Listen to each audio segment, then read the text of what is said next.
সদৌ অসম ছাত্ৰ সন্থাৰ উদ্যোগত বৰপেটাৰ হাউলীত দুদিনীয়া কাৰ্যসূচীৰে বিষ্ণুৰাভা দিৱস উদযাপন। বৰপেটাৰ হাউলীত কেন্দ্ৰীয় বিষ্ণুৰাভা দিৱসৰ অনুষ্ঠানত উপস্থিত আছুৰ মুখ্য উপদেষ্টা সমুজ্জ্বল কুমাৰ ভট্টাচাৰ্য, উৎপল শৰ্মা, সমীৰণ ফুকনৰ লগতে সদৌ অসম ছাত্ৰ সন্থাৰ নেতৃবৃন্দ। বৰপেটা জিলা ছাত্ৰ সন্থা, হাউলী আঞ্চলিক ছাত্ৰ সন্থা আৰু হাউলীবাসীৰ সহযোগত হাউলী ৰাস মন্দিৰ প্ৰাংগণত দুদিনীয়াকৈ অনুষ্ঠিত কেন্দ্ৰীয় বিষ্ণুৰাভা দিৱসৰ কাৰ্যসূচী অনুসৰি আছুৰ পতাকা উত্তোলন কৰে আছুৰ সভাপতি উৎপল শৰ্মাই। আছুৰ সাধাৰণ সম্পাদক সমীৰণ ফুকনে শ্বহীদ তৰ্পণ কাৰ্যসূচী মুকলি কৰাৰ লগতে আছুৰ মুখ্য উপদেষ্টা ডক্টৰ সমুজ্জ্বল কুমাৰ ভট্টাচাৰ্যই কলাগুৰুৰ প্ৰতিমূৰ্তিত মাল্যাৰ্পণ কৰে।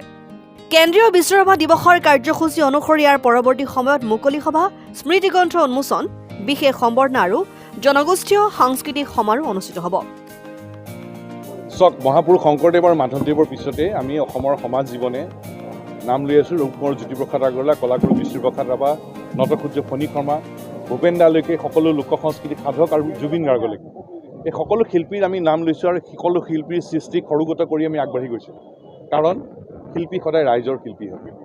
এইসকল শিল্পী ৰাইজৰ মাজত থাকে, দুৰ্দশা বেদনা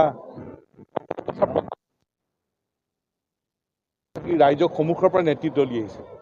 সেইকাৰণে আজি কলাগুৰু বিষ্ণুপ্ৰসাদ ৰাভাৰ প্ৰতি আমি গভীৰ শ্ৰদ্ধাঞ্জলি জনাই ক'ব খোজোঁ, কলাগুৰু বিষ্ণুপ্ৰসাদ ৰাভা আছিল ৰাইজৰ শিল্পী, গণশিল্পী। আৰু সেইকাৰণে মহাপুৰুষ দুজনৰ পিছতে ৰূপকোঁৱৰ জ্যোতিপ্ৰসাদ আগৰৱালা, কলাগুৰু বিষ্ণুপ্ৰসাদ ৰাভা, নটসূৰ্য ফণী শৰ্মা, ভূপেন দা, আন আন লোক সংস্কৃতিক সাধকসকল, জুবিন গাৰ্গলৈকে সকলো আছিল ৰাইজৰ শিল্পী। আৰু সেইকাৰণে ক'ব খোজোঁ যে শিল্পী সদায় ৰাইজৰ হয় আৰু সেই ৰাইজৰ শিল্পী হিচাপে সকলোৱে ৰাইজক যোনে নেতৃত্ব দিয়ে, ৰাইজে আদৰি লয়, ৰাইজে সন্মান জানে আৰু ৰাইজৰ সদায় আপোন হয়। কাৰণ শিল্প সদায় জাতিৰ দাপোন আৰু শিল্পী সদায় আপোন। যেতিয়াই শিল্পীজন যেতিয়া ৰাইজৰ হয়, তেতিয়াই সেই কথা প্ৰতিষ্ঠা হয় যে শিল্প সদায় জাতিৰ দাপোন হয়, শিল্পী সদায় আপোন হৈ পৰে। আৰু এই দৃষ্টিভংগী হৃদয়ক লৈয়ে আমি আগুৱাই যোৱাৰ আমাৰ প্ৰয়াস আমি অব্যাহত ৰাখিম। দ্বিতীয় কথাটো হ'ল, কলাগুৰু বিষ্ণুপ্ৰসাদ ৰাভাই এটা কথা কৈছিল যে আমাৰ অসমৰ কলা, সংস্কৃতি, সাহিত্য ব্ৰহ্মপুত্ৰৰ দৰে বিশাল আৰু বিৰাট। আৰু কৈছিল যে বিভিন্ন নদী উপনদীক লৈ ব্ৰহ্মপুত্ৰৰ সেই একেধৰণে বিশাল আৰু বিৰাট। আৰু একেধৰণে বিভিন্ন জাতি জনগোষ্ঠীৰ কলা, সংস্কৃতি, সাহিত্যক লৈয়ে আমাৰ জাতীয় জীৱন আমাৰ বিশাল আৰু বিৰাট। যেনেকৈ মন থাকিলেই ব্ৰহ্মপুত্ৰখনক ৰোধ কৰিব নোৱাৰি, ব্ৰহ্মপুত্ৰই সাগৰৰ ফালে ধাৱমান হ'বই।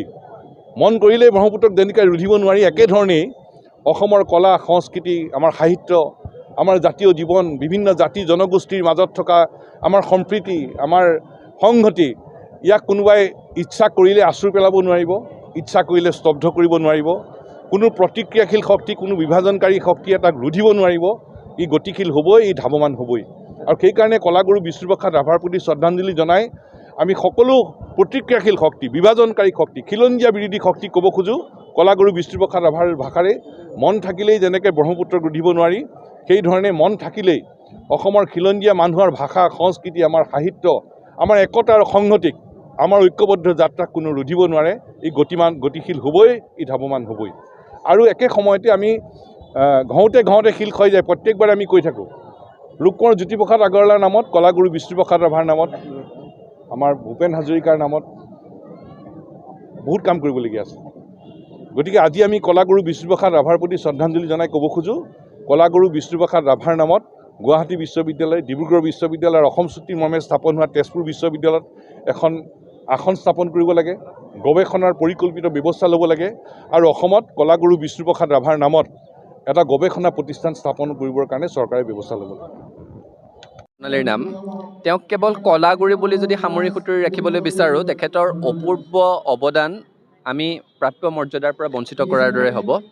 সেইগৰাকী ব্যক্তিয়ে অসমৰ শৈক্ষিক জীৱনৰ কাৰণেও ভূমিকা আগবঢ়াইছে। তেওঁ ৪,০০০ বছৰৰ অসমৰ ইতিহাস লিখি উলিয়াইছিল। সাংস্কৃতিক ক্ষেত্ৰততো ক'বই নালাগে।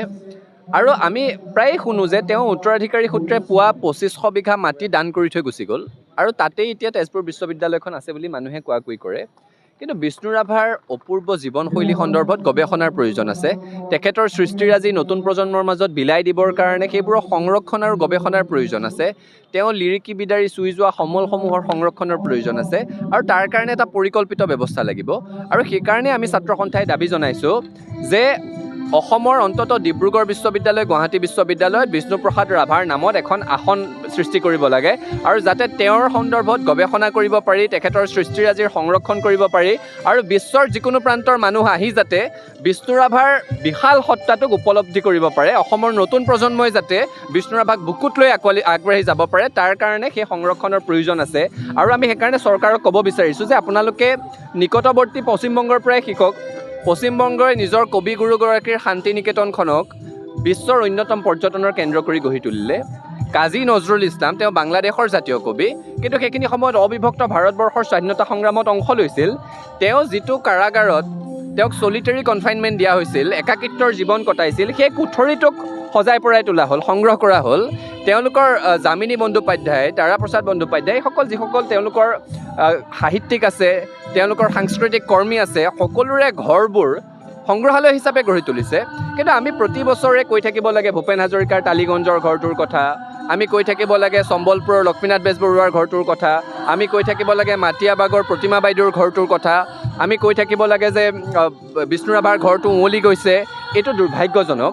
গতিকে আমাৰ সাংস্কৃতিক কাণ্ডাৰীসকল, যিসকলে আমাৰ বৰঘৰ চহকী কৰি থৈ গৈছে, তেওঁলোকৰ গৃহসমূহ সংৰক্ষণৰ ব্যৱস্থা কৰিব লাগে, সংগ্ৰহালয় হিচাপে গঢ়ি তুলিব লাগে আৰু তেওঁলোকৰ সন্দৰ্ভত গৱেষণাৰ কাৰণে পৰিকল্পিত আঁচনি মুকলি কৰিব লাগে। বিষ্ণু ৰাভা, জ্যোতিপ্ৰসাদ আগৰৱালা, ভূপেন হাজৰিকা আৰু জুবিন গাৰ্গ, এইসকল শিল্পীক অসমৰ জনতাই হৃদয়ত স্থান দিছে, হৃদয়ত থাপনা পাতি তেওঁলোকৰ প্ৰতিমা সাজিছে। তেওঁলোকক ভাল পাবৰ কাৰণে কোনো বিশেষ ৰাজনৈতিক আদৰ্শৰে দীক্ষিত বা উদ্বুদ্ধ হোৱাৰ কোনো প্ৰয়োজন নাই আৰু সেইটো কোনোবাই ক'বলৈ বিচাৰিলেও অসমৰ মানুহে মানি চলিব নালাগে। দ্বিতীয় কথা, জুবিন গাৰ্গৰ ছবি দেৱালৰ পৰা মুচি জুবিন গাৰ্গক মানুহৰ অন্তৰৰ পৰা আঁতৰাব নোৱাৰে নহয়। এতিয়া মাত ফুটা শিশুৱেও অসমত মায়াবিনী গাবলৈ আৰম্ভ কৰিছে।